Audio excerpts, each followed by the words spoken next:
Það sigur á KR í kvöld með 22 stigum. Núna 2 leiki í röð eru þið búin að vinna lið sem með ykkur svona í toppbaráttunni með 22 stigum, meira að segja með sama stiga 80-58. Það sé bara tilviljun sko. Já, ég held það nefnilega líka, en hver svona fyrstu viðbrögð kjölfar þessa leiks mútið KR?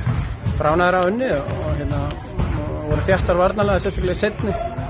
Og ég vissi að við vitum að það er að spila á fáum mönnum og við reyndum bara svona einhvern veginn að grænda upp í gegn.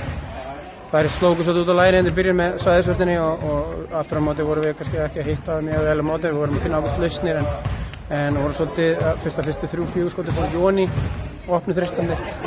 Það voru svolítið ragar og fórum að tala svolítið boltum en við náðum stoppum og breykum og fengum hraðablöp og náðum að sigla þessu heim nokkuð vel. Nú heldur betur stórleikur framöndan á móti Snæfelli í Hólminum, það ekki? Rétt mér. Þessi lið eru náttúrulega í mikilli baráttu síðasta sætið í úrslitakeppninni. Hvernig sérðu vikuna og helgina fyrir þér? Bara að reyna að vinna leikinn á laugardaginn. Það er eina sem ég reyna að gera.